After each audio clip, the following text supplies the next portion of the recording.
نبی کریم صلی اللہ علیہ وآلہ وسلم نے فرمایا، مردے کی حالت قبر میں ڈوبنے والے فریاد کرنے کی سی ہوتی ہے۔ وہ انتظار کرتا ہے اپنے باپ یا بھائی یا دوست ایصال ثواب ہدیہ کریں، پھر جب یہ دعائیں پہنچتی ہیں تو اس کو دنیا اور اس کی ساری چیزوں سے افضل ہوتی ہیں۔ بے شک اللہ تعالیٰ زمین والوں کی ایصال ثواب سے قبر والوں کو پہاڑوں کے برابر ثواب عطا فرماتا ہے۔ رسول اللہ صلی اللہ علیہ وآلہ وسلم اور صحابہ کرام رضی اللہ تعالیٰ عنہ سے ثابت ہے کہ فوت شدہ والدین یا دوسرے رشتہ داروں کی مغفرت کے لیے قرآن مجید کی یہ 5 سورہ مبارکہ پڑھ کر ایصال ثواب کرے، ان کی قبر مبارک منور ہو جاتی ہے اور قبر سے جنت کی کھڑکی کھول دی جاتی ہے اور اس کا رتبہ بلند کر دیا جاتا ہے۔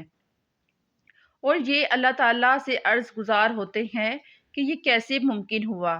اللہ تعالیٰ ارشاد فرماتا ہے کہ تمہارے بیٹے یا بیٹی یا فلاں بن فلاں نے ایصال ثواب کا ہدیہ دیا ہے، تو وہ خوش ہو کر ان کو دعائیں دیتے ہیں۔ وہ کلمات یہ ہیں: سورہ یاسین، سورہ ملک، سورہ فاتحہ، سورہ اخلاص اور سورہ بقرہ کی آخری آیات کریمہ ایصال ثواب کرنے سے ان کی قبر منور کر دی جاتی ہے اور قبر میں جنت کی کھڑکی کھول دی جاتی ہے اور اس کا رتبہ بلند کر دیا جاتا ہے۔ اور یہ اللہ تعالیٰ سے عرض گزار ہوتے ہیں، یہ کیسے ممکن ہوا؟ اللہ تعالیٰ ارشاد فرماتا ہے کہ تمہارے بیٹے یا بیٹی یا فلاں بن فلاں نے ایصال ثواب پہنچایا ہے، تو وہ خوش ہو کر ان کو دعائیں دیتے ہیں۔ والدین کے حق مرنے کے بعد بھی ختم نہیں ہوتے۔ حضرت امام احمد رضا خان نے تو باقاعدہ اس پر رسالہ تصدیق کیا ہے اور مختلف احادیث سے 12 حقوق کا ذکر کیا ہے جو مرنے والوں کے بعد ان کی اولاد کے ذمے عائد ہوتے ہیں۔ ایک حدیث میں 4 حقوق کا ذکر کیا ہے۔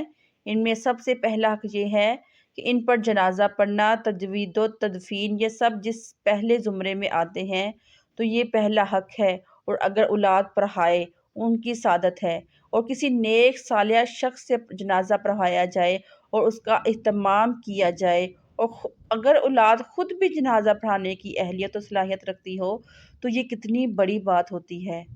دوسرا ہے استغفار۔ استغفار، ان کے لیے بخشش کی دعا کرنا۔ مرنے والوں کو انتقال کے بعد سب سے زیادہ ضرورت دعاؤں کی ہوتی ہے۔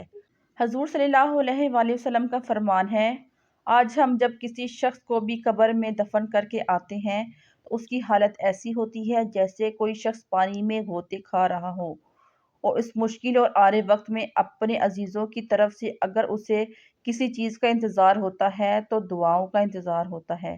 کسی کا ہاتھ اٹھ جائے اور کوئی میرے لیے دعا کرے، ابھی سے سوچ لو انجام اپنی طوطئ چشمی کا، قبر میں تم کو بھی ضرورت ہوگی۔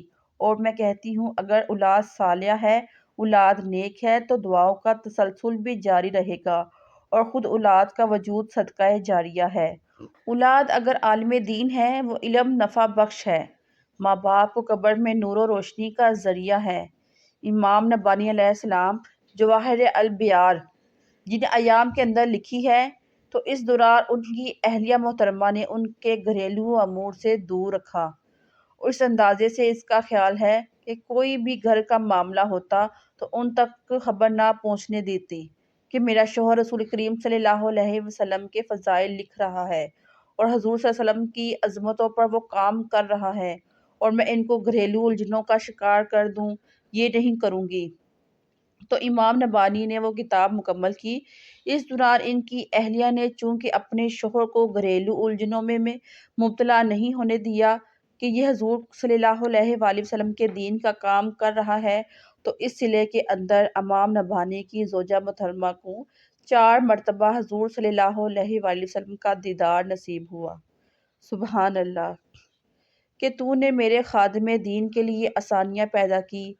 تیسرا حق ماں باپ کا ان کے انتقال کے بعد جو اولاد کے ذمے ہے، وہ ہے ان کے وعدوں کو پورا کرنا۔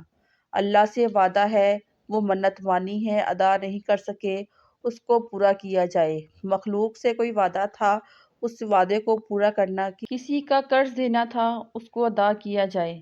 وعدوں کو جو بھی صورتیں ہیں، بلکہ علماء نے لکھا وعدوں کے زمرے میں ان کے معمولات خیر بھی آتے ہیں، یعنی رشتہ داروں میں سے جن غربا کو عزیزوں، ہمسایوں، محلے داروں میں سے جن کے ساتھ وہ تعاون کرتے تھے، خاندان کے جن کمزور افراد کے ساتھ وہ تعاون کرتے تھے، تو یہ ان کے حقوق میں سے ہیں کہ اولاد بعد میں اس تسلسل کو جاری رکھنے کی کوشش کی۔ اور چوتھا حق یہ ہے کہ ماں باپ ہیں تو اس کے ساتھ بھلائی کرے، ان کے ساتھ شفقت سے پیش آتے رہیں۔